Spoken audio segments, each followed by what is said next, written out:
자, 오늘은 우리가 함께 읽은 이 요한복음 1장 1절부터 5절까지의 말씀으로 태초에 말씀이 계셨다라는 제목으로 하나님의 말씀을 전하겠습니다.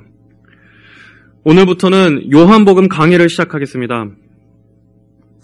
마태복음, 마가복음, 누가복음, 요한복음 이렇게 4개의 복음서를 사복음서라고 합니다. 그리고 이 중에서 마태, 마가, 누가복음 이렇게 세 복음서는 공관복음서라고 부릅니다. 공관복음이라 함은 이 세 복음서가 예수님에 대해서 공통된 관점으로 서술되었다고 해서 공관복음이라고 분류합니다. 반면에 이 요한복음은 공관복음서에 포함되지 않습니다.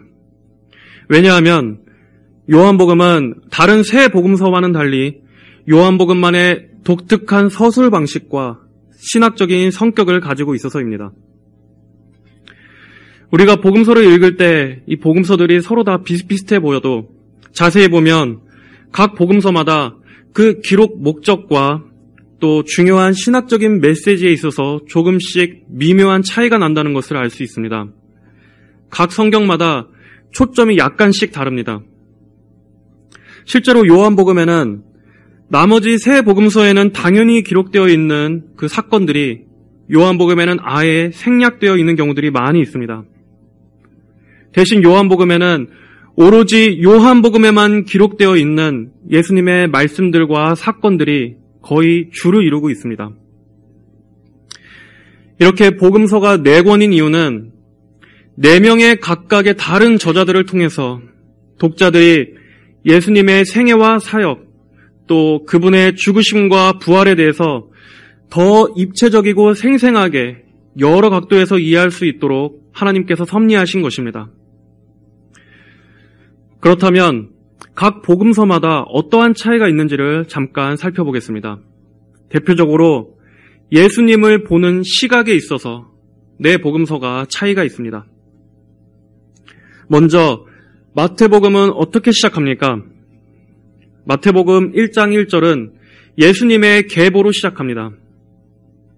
예수 그리스도의 계보는 이러하다. 그분은 다윗의 자손이고 아브라함의 자손이다. 이 구절에서 알 수 있듯이 마태복음의 주 독자 대상은 유대인들을 대상으로 쓰여진 책입니다. 마태복음의 저자 마태는 유대인들에게 예언된 메시아로서 오신 예수님을 전하기 위해서 복음서를 기록했습니다.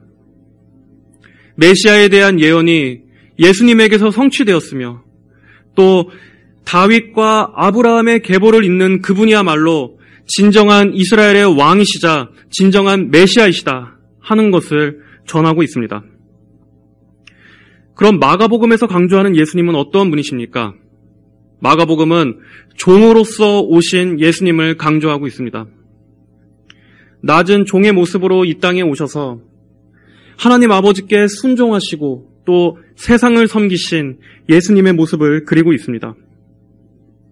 마가복음의 주 독자는 로마인들을 대상으로 쓰여졌습니다. 자, 그렇다면 누가복음은 예수님에 대해서 어떻게 그리고 있습니까? 누가복음은 예수님의 신성에 대해 주목합니다. 예수님께서는 완전하신 하나님이시자 완전하신 사람의 몸을 입으신 분으로서 하나님과 인간 사이의 중보자가 되시는 분임을 강조하고 있습니다. 이 누가복음은 헬라인들을 주 독자 대상으로 쓰여졌습니다. 그렇다면 요한복음은 예수님을 어떻게 바라봅니까?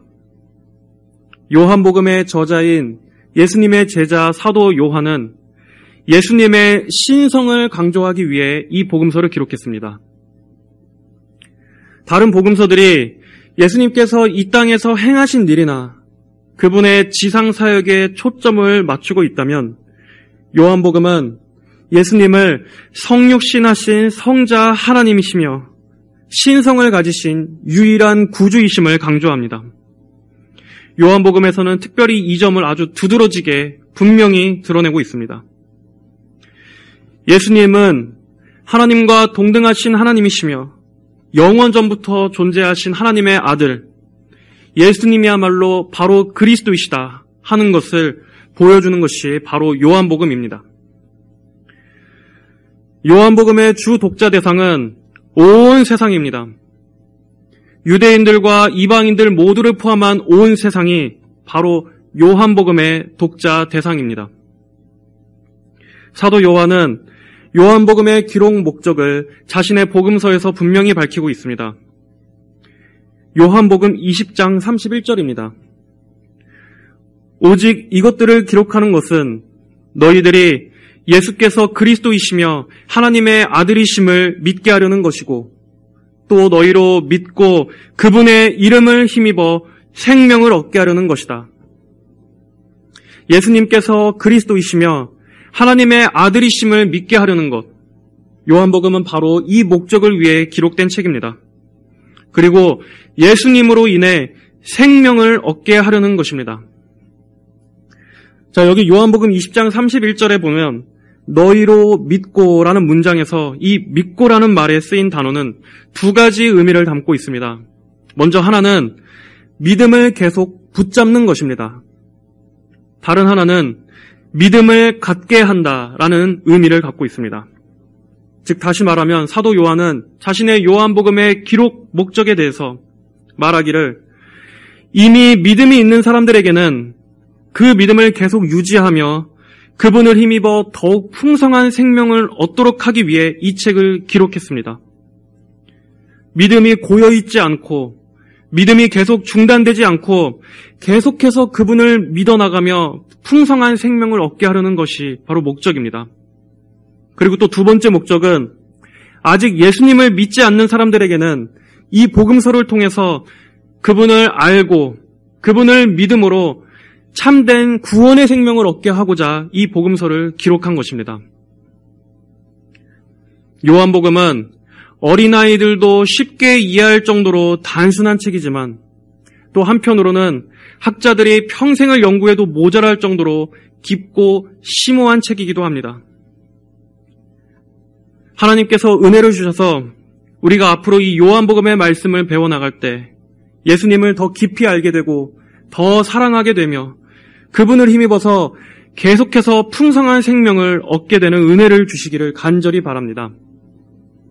자, 그럼 이제 요한복음 본문의 말씀을 들어가겠습니다. 요한복음 1장 1절은 이렇게 시작합니다. 태초에 말씀이 계셨다. 그 말씀이 하나님과 함께 계셨으니 그 말씀은 하나님이셨다. 이 말씀은 아주 임팩트가 강한 말씀입니다.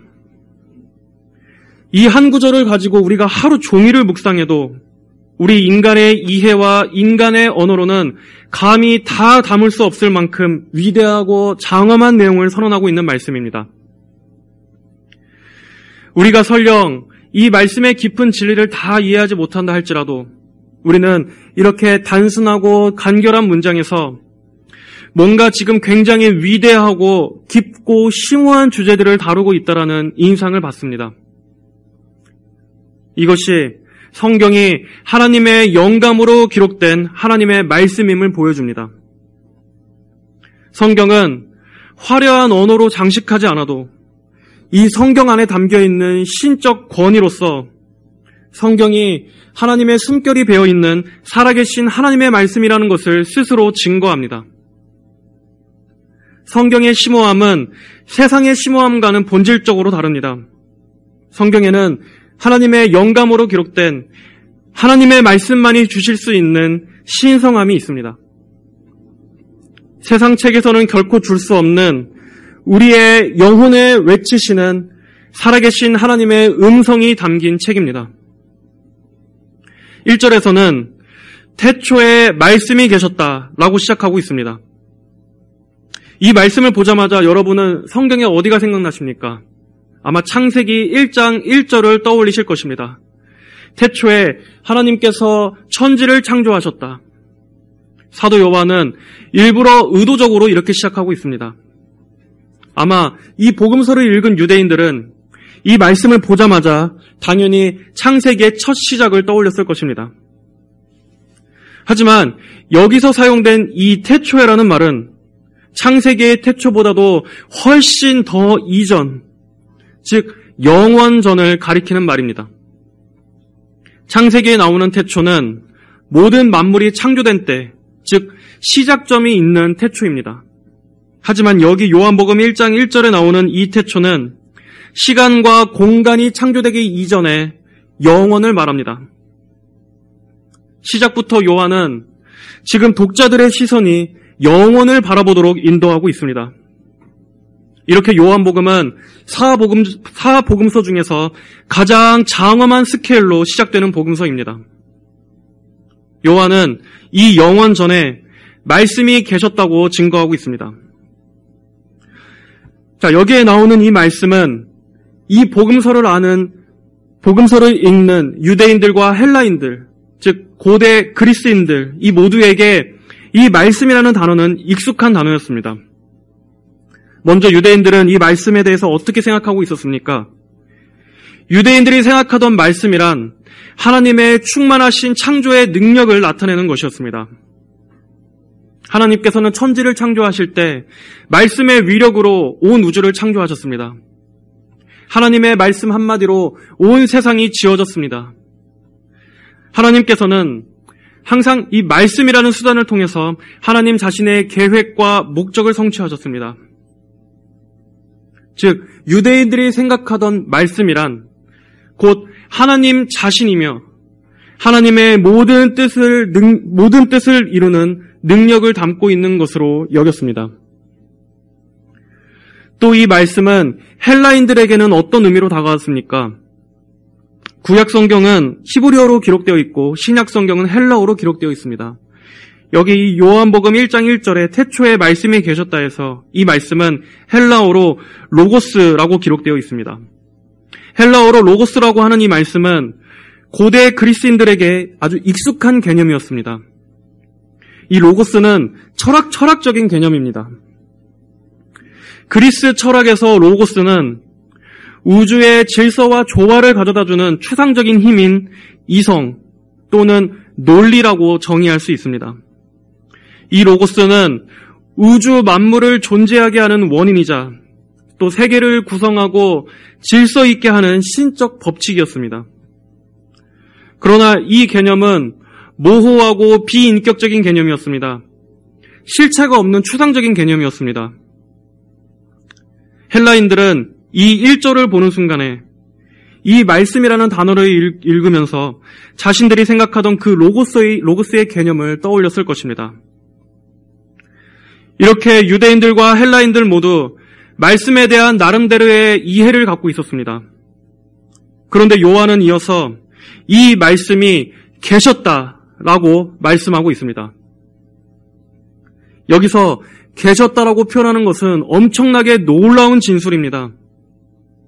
여러분, 우리가 보통 어떤 개념에 대해서 그 개념이 계셨다라고 표현하지는 않지 않습니까? 보통 우리는 사람을 말할 때 계셨다라는 단어를 표현합니다. 그런데 여기에서 요한은 말씀이 계셨다라고 증거하고 있습니다. 성경은 바로 그 말씀이 특정한 인격을 가리킨다고 말씀하고 있는 것입니다. 추상적인 개념이 아니라 실체가 있는 한 분에게 주목하도록 이끌고 있습니다. 그리고 이 계셨다라는 단어 안에는 과거에서부터 계속해서 존재했다라는 의미를 담고 있는 단어입니다.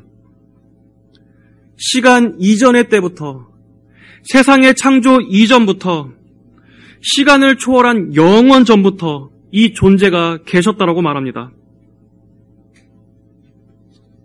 그럼 요한이 말하는 이 인격적인 존재, 창세전부터 영원 전에 존재하시던 이 말씀은 누구를 설명하는 것입니까? 바로 예수 그리스도이십니다. 사도 요한은 영원 전부터 계신 그 말씀이 바로 예수 그리스도이심을 선언하며 요한복음을 시작하고 있습니다. 예수님께서는 유대인들이 생각하던 그 하나님의 능력의 말씀, 그 자체이신 분이시며 그분은 시작이 없으신 분이라고, 그분은 영원하신 분이라고 사도 요한은 말합니다.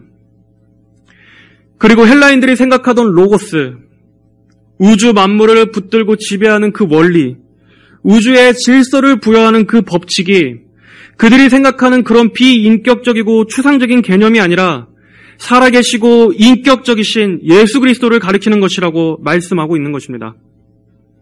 이렇게 요한복음의 시작은 유대인들과 헬라인들 모두에게 충격을 안겨주는 말씀입니다. 사도 요한은 예수 그리스도야말로 세상이 창조되기 이전부터 영원히 계셨던 분, 하나님의 말씀인 그분이 인격적인 분이시며 온 우주를 존재하게 하시고 붙드시는 바로 그 실체가 예수 그리스도이심을 선포하는 것입니다. 그렇다면 왜 예수님을 설명함에 있어서 사도 요한은 이 말씀이라는 표현으로 사용하고 있습니까? 여러분, 말이라는 것은 무슨 기능을 합니까? 말은 의사를 전달하는 수단입니다. 말은 의사소통을 위한 것입니다. 우리는 우리의 생각과 우리의 마음의 의중을 전달하기 위해 말이라는 수단을 사용합니다. 마찬가지로 하나님께서는 예수님을 통해서 하나님의 뜻과 의도를 이 세상에 전달하시기 위해 예수님을 보내주셨습니다. 예수님을 통해서 하나님 자신을 계시하신 것입니다. 히브리서 1장 1절로 2절은 말씀합니다. 옛적의 선지자들을 통하여 여러 번 여러 모양으로 조상들에게 말씀하신 하나님께서 이 마지막 날들에 아들을 통하여 우리에게 말씀하셨으니 하나님께서 그 아들을 만물의 상속자로 세우시고 또 그분을 통하여 세상을 지으셨다. 이 마지막 날들에 아들을 통하여 우리에게 말씀하셨으니 예수님은 하나님의 마지막 계시이십니다. 그리고 그 계시의 목적은 하나님께서 어떠한 분이신지를 우리가 알도록 하시기 위해서였습니다. 하나님의 구원 계획을 예수님을 통해 이 세상에 보여주심으로써 하나님의 영광과 하나님의 능력과 하나님의 거룩하심과 그분의 공의와 은혜와 사랑을 보여주시고 베푸시기 위해서 예수님을 눈에 보이는 육신의 몸으로 계시하신 것입니다. 사람들은 눈에 안 보이는 하나님을 우리가 어떻게 알 수 있습니까? 라고 질문합니다. 하나님을 볼 수 있습니다. 예수 그리스도를 통해 우리는 살아계신 하나님을 볼 수 있습니다. 예수님의 모든 행적, 그분의 모든 말씀, 그분의 모든 생애, 그리고 그분의 모든 사역과 예수님의 모든 발걸음과 또 그분께서 직접 하신 그 말씀들을 통해서 하나님께서는 자신을 말씀하셨습니다. 하나님 자신이 어떠한 분이신지를 이 땅의 인간들에게 보여주셨습니다. 요한복음 1장 18절에서는 이렇게 말씀하고 있습니다. 일찍이 아무도 하나님을 보지 못하였으나 아버지의 품속에 계신 유일하신 하나님께서 나타내 보이셨다.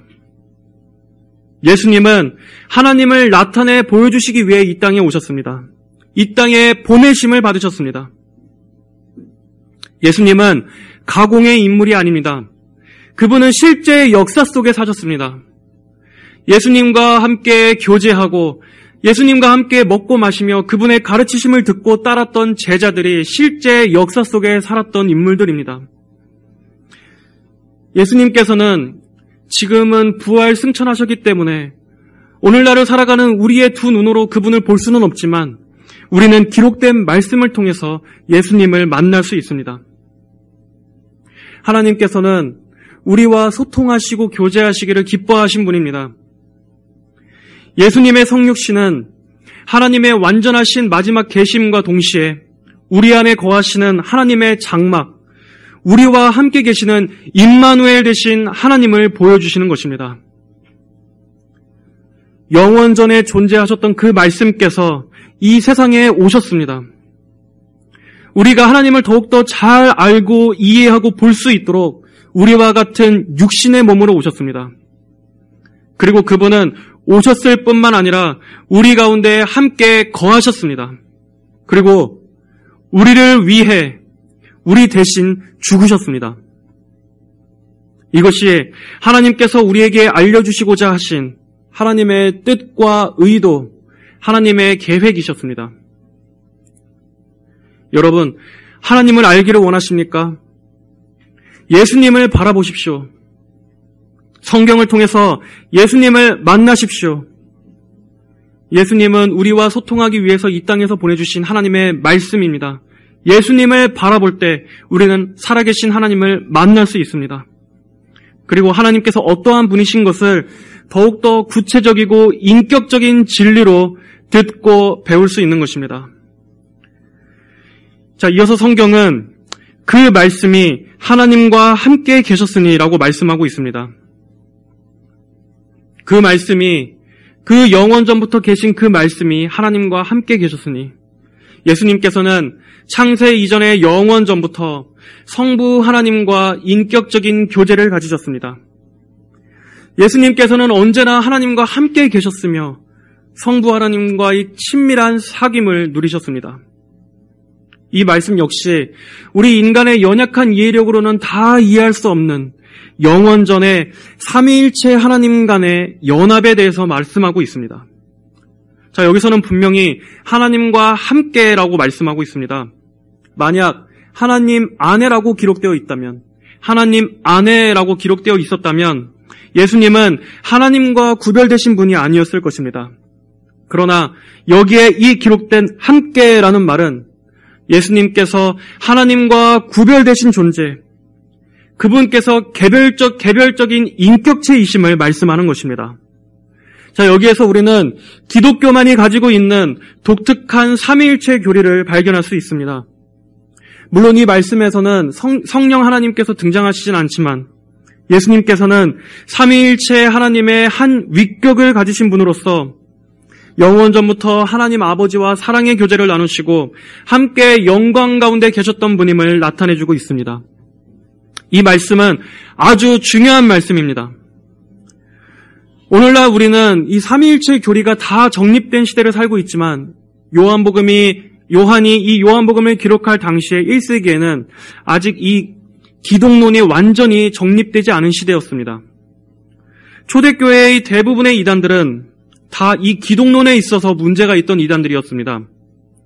이단들은 예수님의 신성과 인성을 말하는 데 있어서 분명히 한 가지씩은 꼭 문제를 가지고 있었습니다. 예를 들면 예수님은 그냥 인간이신데 잠깐 동안 하나님의 영이 임했다가 그 영이 떠나갔던 그런 존재라고 주장하던 자들도 있었고, 또 예수님을 그저 비인격적인 힘이라고 말하던 자들도 있었습니다.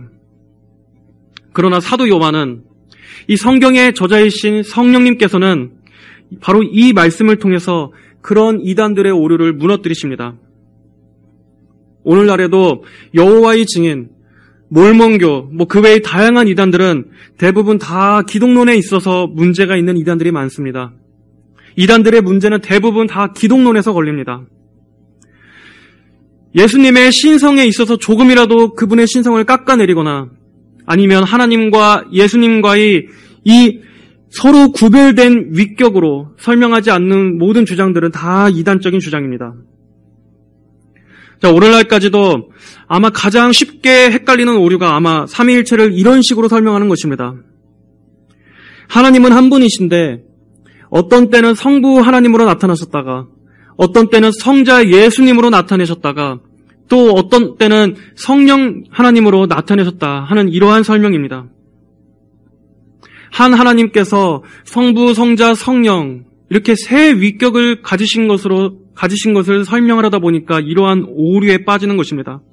쉬운 예로 한 남자가 회사에서는 사장이고 집에 돌아오면 아내의 남편이고 애들에게는 아이들의 아빠이고 이렇게 한 존재가 각각 다른 역할을 하는 것처럼 이런 식으로 삼위일체를 설명하는 것은 잘못된 것입니다. 이것은 양태론이라고 하는 이단입니다. 이 양태론은 삼위일체 하나님 간의 위격적인 구별을 부인합니다. 이 양태론은 아주 역사가 깊습니다. 초대교회 때부터 이미 존재했던 이단입니다. 하나님은 한 분이시지만 그 한 분이 나뉘어지거나 때에 따라 각각 다른 모습으로 나타나시는 것이 아닙니다. 하나님은 본질 면에서는 한 분이시고 그분은 각각 구별된 세 위격으로 존재하신다라고 말해야 합니다. 세 위격. 하지만 그렇다고 또 우리가 하나님을 세 하나님이라고 말해서도 안 됩니다. 그러면 반대로 삼신론에 빠지는 겁니다. 하나님은 존재론적으로는 한 분이시지만 성부, 성자, 성령, 삼위간에 구별이 계십니다. 우리는 세 분이라고 말해서는 안 되고 세 위격이라고 말해야 합니다. 여기서 위격이라는 말은 우리가 하나님께 대하여 이 사람 인자를 써서 인격이라고 말하는 것이 적합하지 않기 때문에 위격이라고 높여 부르는 것입니다. 그리고 이 세 위격이신 분께서 한 하나님이십니다. 성부, 성자, 성령 하나님 각 위격 모두가 서로 동등하시며 모든 신성과 영광을 공유하십니다. 어느 한 존재가 더 우월하거나 열등한 것이 아닙니다. 한 분 하나님은 세 위격으로 나뉘십니다. 그리고 존재론적으로는 한 분이시지만 경륜적으로는 구별되십니다. 이 경륜이란 말은 하나님께서 하나님의 뜻을 경영하시고 이 세상에 펼쳐 보이시는 것을 말합니다. 성부 하나님께서는 창조와 구원을 계획하셨습니다. 그리고 성자 예수님께서는 그 하나님의 구원 계획을 성취하셨습니다. 그리고 성령 하나님께서는 그 성취된 구원 사역을 우리 성도들로 하여금 믿도록 적용하십니다. 이것이 경륜적으로 삼위 하나님께서 구별되신다. 각 위격이 이렇게 구별되어 활동하신다라고 설명하는 것입니다. 이 삼일체 교리는 이렇게 우리의 이성을 뛰어넘는 것입니다. 하지만 우리는 삼위일체 교리를 그렇다고 우리 이성에 납득되게 설명하려고 하면 안 됩니다. 역사상 삼위일체 교리를 우리 이성에 이해되도록 설명하려고 했던 그 모든 시도는 다 실패로 끝났습니다. 우리는 그저 이 성경의 진술대로 그리고 신앙 고백서의 교리대로 믿어야 합니다. 신앙 고백서는 어떻게 진술하고 있습니까? 하나님은 오직 한 분이시며 그 하나님은 성부와 성자와 성령이라는 세 위격으로 계십니다. 성부와 성자와 성령은 한 본질이시며 신성과 권능과 영광과 영원성에 있어서 동일하십니다. 그리고 그 세 위격은 서로 혼동되지 않고 구별되지만 세 하나님으로 분리될 수 없는 한 분 하나님이십니다. 이렇게 교리적인 진술대로 믿음으로 바라봐야 하는 것, 바로 믿음의 영역입니다. 삼위일체 교리는 가장 신비에 쌓인 교리입니다. 그렇기 때문에 우리 인간이 이해할 수 없는 것이 당연하기 때문에 우리는 이 하나님의 영역은 하나님의 신비로 남겨두는 것이 인간으로서 겸손한 것입니다. 자, 이어서 계속 보겠습니다. 그 말씀은 하나님이셨다. 이 말씀은 예수님의 하나님 되심에 대한 가장 결정적인 진술입니다. 예수님은 하나님의 아들이시자 그분은 하나님이십니다. 예수님은 창세전에 영원전부터 하나님과 함께 거하셨던 성자 하나님이십니다. 예수님은 성부 하나님과 동등하신 하나님입니다. 하나님께 속한 모든 신성이 예수님께도 동일하게 해당됩니다. 우리가 생각할 때 이 하나님의 아들이라고 하면 좀 하나님보다 못한 존재라거나 하나님보다 어떤 계급에 있어서 낮은 존재라고 생각하기 쉽습니다. 초대교회 이단들 중에서는 예수님께서 하나님보다 좀 낮은 존재라거나 또 예수님은 신이 아닌, 하나님이 아닌 피조된 존재라고 주장하던 이단들이 있었습니다. 그렇기 때문에 이 예수님께서 하나님과 동등하신 하나님이라는 이 진술은 굉장히 중요한 진술입니다. 예수님은 하나님이십니다.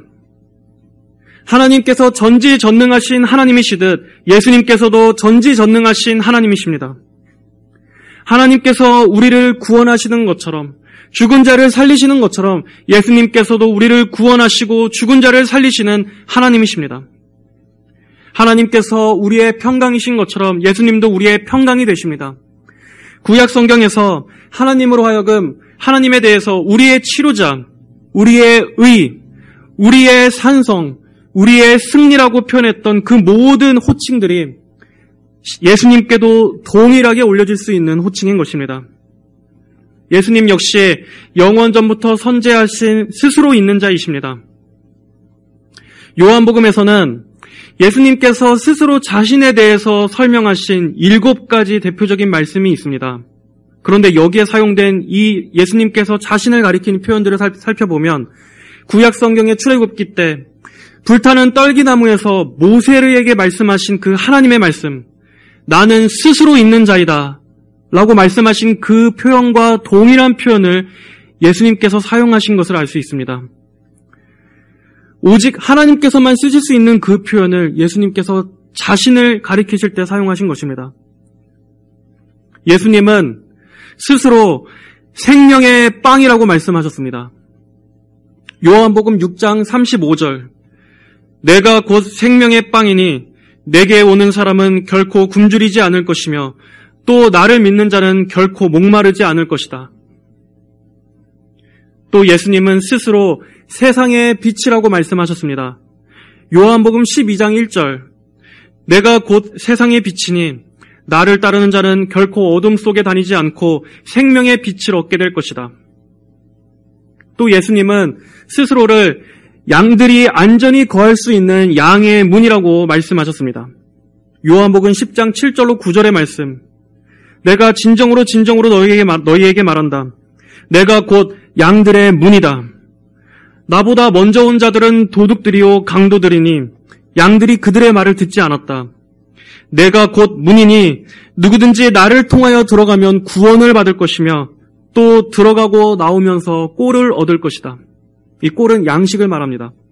또 예수님은 스스로에 대해 말하기를 자신은 양들을 위해 자기 목숨을 버리시고 양들을 그들의 이름대로 부르시는 선한 목자라고 말씀하셨습니다. 요한복음 10장 11절로 15절, 내가 곧 선한 목자이다.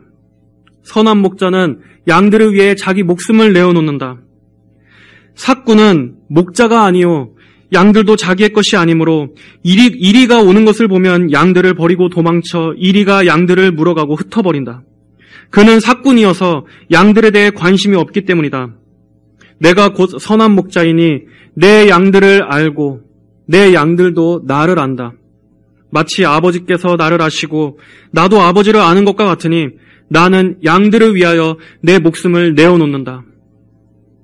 또 예수님은 스스로를 부활이요 생명이라고 말씀하셨습니다.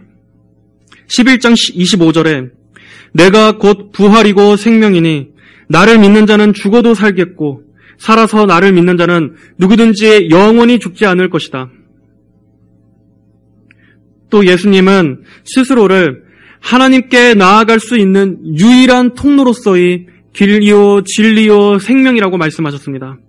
요한복음 14장 6절에 내가 곧 길이고 진리고 생명이니 나로 말미암지 않고서는 아무도 아버지께 오지 못한다. 마지막으로 예수님께서는 자신을 참 포도나무라고 설명하셨습니다. 요한복음 15장 4절 5절의 말씀입니다. 내 안에 거하여라. 나도 너희 안에 거하겠다. 가지가 포도나무에 붙어있지 않으면 스스로 열매를 맺을 수 없는 것 같이 너희도 내 안에 거하지 않으면 열매를 맺지 못할 것이다. 내가 곧 포도나무이고 너희는 가지들이다. 그가 내 안에 거하고 내가 그 안에 거하면 그는 많은 열매를 맺으니 이는 나를 떠나서는 너희가 아무것도 할 수 없기 때문이다. 예수님께서는 이렇게 하나님께서만 사용하실 수 있는 그 표현을 본인 스스로에게 적용하심으로써 자신이 하나님과 동등하신 성자 하나님이심을 나타내 보이셨습니다. 그리고 2절에서는 이 사실을 다시 한번 반복하고 있습니다. 그분은 태초에 하나님과 함께 계셨다. 여기서는 이제 말씀이 아니고 더 구체적으로 그분이라고 지칭하고 있습니다. 그리고 이제 3절은 예수님께서 창조주이심을 말씀합니다. 우리 3절을 같이 한번 읽어보겠습니다. 만물이 그분을 통하여 창조되었으며 창조된 것 중에 그분 없이 창조된 것은 하나도 없었다. 아멘. 예수님은 피조된 존재가 아닙니다. 예수님은 영원 전부터 먼저 계신 분, 영원히 선재하신 창조주이십니다. 여러분, 우리는 보통 창조에 관해서는 성부 하나님께서만 창조하신 걸로 알고 있는데 성경은 분명히 예수님에 대해서도 창조주이심을 말씀하고 있습니다. 모든 것이 예수님의 손을 거쳐 지음받았습니다. 골로새서 1장 15절 16절에서 말씀합니다. 그분은 보이지 않는 하나님의 형상이시며 모든 피조물보다 먼저 나신 분이시다. 이는 하늘과 땅에 있는 모든 것들, 곧 보이는 것들과 보이지 않는 것들, 보좌들과 주권들과 통치들과 권세들이 그 안에서 창조되었기 때문이다. 만물이 그분으로 말미암아 그분을 위해 창조되었다. 그분은 만물보다 먼저 계시고 만물은 그분 안에 함께 서 있다. 마찬가지로 로마서 11장 36절에서도 만물이 그분에게서 나오고 그분으로 말미암으며 그분께 돌아간다라고 말씀하고 있습니다. 창세기에서 하나님께서 온 우주 만물을 창조하셨을 때 예수님 역시 창조의 대리자로서 함께 참여하셨습니다. 이 세상의 모든 만물이 존재하는 것은 예수님께서 그 근원을 붙드시고 생명을 주셨기 때문입니다. 우리의 존재의 이유도 예수님께 근원을 두고 있습니다. 여러분이 존재할 수 있는 것은 예수님께서 여러분을 존재하게 하셨기 때문입니다. 세상의 모든 것은 다 예수님과 관계하고 있습니다. 예수님과의 관계를 벗어나서 존재하는 것은 아무것도 없습니다. 예수님을 벗어나서 지음받은 것은 단 하나도 없습니다. 그가 설령 불신자라 할지라도 그는 예수님을 통하여 지음받은 존재입니다. 예수님은 그의 창조주이시며 그의 주권자이십니다. 예수님을 거부하는 것은 한 종교의 창시자, 기독교라는 기독교인들이 믿는 그 종교의 대상, 또 도덕적인 성인을 거부하는 것이 아닙니다. 예수님을 거부하는 것은 자신을 지으신 창조주 하나님을 거부하는 것입니다. 자신의 존재의 기원을 두고 계시는 그 주권자를 거부하는 것입니다. 여러분을 존재하게 하신 그 존재자를 거부하는 것입니다. 우리가 믿는 그 예수님이 단순히 이 땅 가운데서 고난받으신 분에 그치는 것이 아니라 온 우주와 천지 만물을 지으신 창조주이셨음을 바라봐야 할 것입니다. 창조주이신 만물의 주권자, 하나님과 동등하신 성자 하나님께서 이 낮은 땅에 인간의 몸을 입고 내려오신 일이 얼마나 놀라운 일이고 얼마나 그분에게는 낮아지신 일이었는지 우리는 예수님을 영원하신 창조주로서 바라볼 때 비로소 더 크게 깨달을 수 있는 것입니다. 이어서 사도 요한은 그분 안에 생명이 있으며 그 생명이 사람들의 빛이라고 말씀합니다. 4절, 그분 안에 생명이 있었으니 그 생명은 사람들의 빛이었다. 예수님은 생명 자체이시며 예수님은 생명의 근원이 되시는 분입니다. 요한복음은 특별히 이 생명을 강조하는 책입니다. 요한복음 전체에만 이 생명이라는 단어가 36번 기록되어 있습니다. 그리고 믿음이라는 단어는 98번이나 기록되어 있습니다. 이렇게 요한복음은 생명과 믿음을 특별히 강조하고 있는, 생명과 믿음이 요한복음의 중요한 핵심을 두고 있는 책입니다. 그분은 또한 빛이셨다고 증언합니다. 그 생명은 사람들의 빛이었습니다. 하지만 5절에서는 뭐라고 말씀하고 있습니까? 우리 5절을 한번 같이 읽어보겠습니다. 그 빛이 어두움에 비쳤으나 어두움이 그 빛을 깨닫지 못하였다. 이 말씀은 창조주이시며 영원하신 하나님, 생명과 빛이신 예수님께서 이 땅에 오셨으나 피조물인 세상과 인간이 창조주께 처음 보인 반응은 배척과 거절이었습니다. 요한복음 1장 10절 11절에서도 이렇게 말씀합니다. 10절 11절을 한번 읽어보겠습니다. 그분께서 세상에 계셨고 세상이 그분을 통하여 창조되었으나 세상은 그분을 알지 못하였다. 그분께서 자기 땅에 오셨으나 자기 백성들이 그분을 영접하지 아니하였다. 빛이 어둠에 비쳤으나 어둠이 그 빛을 깨닫지 못하였습니다. 어둠은 성경이 진단하고 있는 이 세상의 상태입니다. 하나님을 알지 못한, 하나님을 떠난 모든 인간들의 영혼의 상태입니다. 인간은 죄로 타락했기 때문에 이 세상은 어둠이 지배하고 있습니다. 사람들은 이 죄와 어둠에 너무나 길들여져서 참된 빛이 비춰도 그 빛을 알아보지 못할 만큼 어두워졌습니다. 복음서에 이 눈 먼 소경들, 그들에 대한 기록들이 여러 곳에 나오는 것도 이 죄와 무지로 인해서 영적으로 어두워진, 그리고 보지 못하는 이 인간의 본질적인 상태를 보여주시기 위해 기록된 것입니다. 하지만 그렇기 때문에 우리에게는 더욱더 이 생명과 빛 대신 예수님이 필요합니다. 예수님의 생명은 인간에게 가장 필요한 영적 생명입니다. 예수님의 빛은 어둠 속에 있는 인간을 밝히 비춰주는 유일한 참된 빛입니다. 인간은 이 생명과 빛이 없어서 다 죽는 것입니다. 이 빛은 세상의 창조 때부터 항상 비치고 있었습니다. 하나님께서는 단 한순간도 자신을 이 세상에 드러내 보이시지 않았던 적이 한 번도 없었습니다. 하나님께서는 항상 은혜를 주시고자 하셨지만 인간 안에 있는 이 영적인 어둠과 무지가 하나님을 찾지 않았던 것입니다. 이 빛으로 하여금 두 눈을 가렸던 것입니다.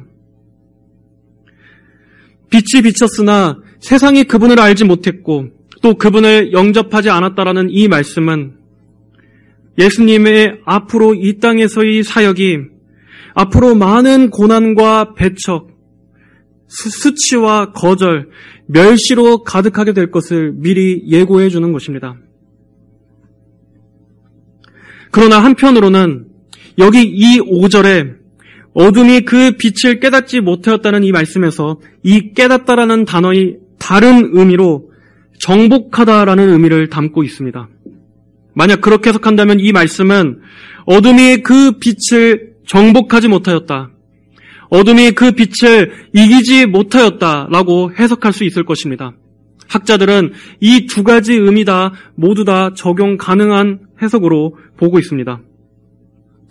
마귀는 예수님의 일들을 방해하기 위해서 발악하지만 결코 예수님의 구원 사역을 막지 못합니다. 예수님께서는 십자가로 마귀의 권세를 멸하시고 승리하셨습니다. 사망 권세를 이기시고 부활하셔서 하나님의 구원 계획을 성취하셨습니다. 그리고 하나님께서 택하신 자녀들의 구원을 모두 이루십니다. 그 어떤 인간의 완고한 마음에도 예수님은 그 모든 불신을 꺾고 택하신 자녀들을 능히 구원하실 수 있습니다. 아무리 어두운 죄인의 심령이라 할지라도 예수님의 생명과 빛이 역사하면 아무리 악하고 고집스러운 죄인이라 할지라도 회개하고 예수님 앞으로 나아오도록 만드실 수 있습니다. 그리고 요한복음은 바로 이 목적을 위해 기록되었습니다. 생명이 없고 빛이 없는 자들이 예수님의 이름을 힘입어 영원한 생명을 얻게 되는 것, 이것이 바로 하나님께서 요한복음을 통해 의도하신 것입니다. 우리는 간략하게나마 오늘 첫 시간 요한복음의 첫 서두의 말씀을 살펴보았습니다. 우리는 우리가 믿는 이 예수님이 이토록 엄청나고 놀라운 분이라는 사실을 알아야 합니다. 물론 이 말씀의 신비를 우리는 감히 다 이해할 수 없습니다. 오늘 우리가 함께 살펴본 이 짧은 구절에 담겨있는 깊은 진리, 이 장엄한 진리를 우리는 감히 다 이해했다고 말할 수 없습니다. 그러나 우리는 이해할 수 없기 때문에 그저 믿을 수밖에 없습니다. 심지어 예수님을 설명하는 것에도 우리는 한계가 있습니다. 심지어 영혼이라는 이 개념마저도 인간의 언어로 기록함에 있어서 충분히 설명할 단어가 없기 때문에 심지어 성경에서마저도 이 영혼에 대해 시작과 끝, 처음과 나중, 알파와 오메가라고 표현할 수밖에 없었습니다. 예수님은 인간의 언어로 담을 수 없는 영원하신 창조주이자 구속주 하나님이십니다. 그분은 우리 인간의 이해와 언어로 감히 규정짓거나 규명할 수 없는 영원 전부터 존재하신 창조주 하나님이십니다. 그렇다면 오늘 우리가 이 말씀을 우리의 삶에 어떻게 적용해 볼 수 있겠습니까? 사실 그 어떤 적용도 초라합니다. 우리가 취해야 할 태도는 그저 그분을 바라보는 것입니다. 그분을 경외하는 것뿐입니다. 그리고 그분을 그저 감탄하는 것뿐입니다. 예수님을 높이고 경외하는 것 외에, 그분 앞에 우리가 엎드리는 것 외에 우리가 무엇을 할 수 있겠습니까? 우리가 믿는 예수님께서 이토록 영광스러운 분이라는 것을 여러분은 잠잠히 묵상해 보시길 바랍니다. 생명이신 창조주께서 우리 죄인들을 구원하시기 위해 생명이신 분께서 죽음을 경험하셨습니다. 온 우주를 다스리시는 주권자이신 왕께서 수치와 거절과 침뱉음을 당하셨습니다. 하지만 예수님께서는 죽음의 권세를 이기시고 부활하셔서 여러분을 예수님의 소유로 삼아주셨습니다. 그리고 여러분에게 영원토록 그분과 함께 거하는 영생의 소망을 부어주셨습니다. 그리고 예수님은 여러분을 결코 고아와 같이 내버려두지 않으시겠다고 말씀하셨습니다. 그분께서는 세상에 있는 자기 사람들을 사랑하시되 끝까지 사랑하셨다고 성경은 기록하고 있습니다. 요한복음은 예수님의 족보로 시작하지도 않고 그분의 출생 이야기로 시작하지도 않습니다. 다만 우리를 아득히 먼 그 영원전의 세계로 이끌어가면서 우리로 하여금 이 생명과 빛이신 분, 영원하신 분을 바라보도록 만듭니다. 예수님께서는 하나님께서 자신을 계시하신 말씀으로 우리에게 가까이 오신 분입니다. 하나님께서 여러분과 교제하시고 소통하시기 위해서 보내주신 분입니다. 그 누구라도 마음을 열고 간구하는 마음으로 주님을 알기를 원한다면 하나님께서는 예수님을 통해서 그 누구라도 자신을 알리실 것입니다. 성도 여러분, 이 예수 그리스도를 주목하십시오. 이 예수님을 바라보시고 이 예수님 안에 거하시고 이 예수님 안에서 생명을 누리십시오. 이 유한하고 죄와 슬픔이 가득한 이 세상 속에서 여러분의 영적인 눈을 이 영원하신 분을 바라볼 때, 이 분께로 향할 때, 그리고 이 예수님을 사랑하고 즐거워할 때 우리는 세상이 줄 수 없는 하늘의 평안과 위로를 누리게 될 것입니다. 이 세상을 바라보던 눈에서 이 세상 위에 계시는 분을 바라보도록 여러분을 이끌어 줄 것입니다. 요한복음 16장 33절의 말씀입니다. 내가 너희에게 이것들을 말하는 것은 너희가 내 안에서 평안을 얻게 하려는 것이다.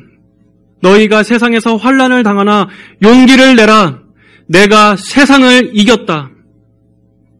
바로 이 예수님에 관해 기록한 이 요한복음을 여러분 모두 열린 마음으로 읽으시면서 생명이요 빛이시요 생명을 얻되 더욱더 풍성하게 얻게 하시는 이 예수님께서 주시는 그 살아있는 영적 생명을 우리 모든 성도 여러분들이 다 풍성하게 누리게 되시기를 주님의 이름으로 간절히 축복합니다. 다 함께 기도하겠습니다. 살아계신 하나님 아버지 감사합니다. 오늘 이 요한복음의 복음서를 통해서 영원전부터 존재하신 그 말씀이신 하나님, 그 예수 그리스도에 대한 말씀을 저희가 조금 살펴보았습니다. 하나님 아버지, 저희는 이 말씀을 다 깨달을 수 없지만 말씀을 통해 역사하시는 성령 하나님께서 이 그리스도의 영광스러운 위엄을, 이분의 살아계심을, 그리고 이분이 오늘도 동일하게 역사하시는 하나님, 우리의 주님이심을 저희 모든 성도들이 다 깨달아 그분을 믿고 사랑할 수 있는 믿음까지 나아갈 수 있게 하여 주시옵소서. 주님을 더욱더 사모하고 주님을 더욱더 알기를 원하는 마음을 간절히 부어 주시옵소서. 오직 주님께서 홀로 영광을 받아주시고 이 교회와 이 성도들의 마음의 중심으로 좌정하여 주옵소서. 감사드리며 살아계신 예수님 이름으로 기도드립니다. 아멘.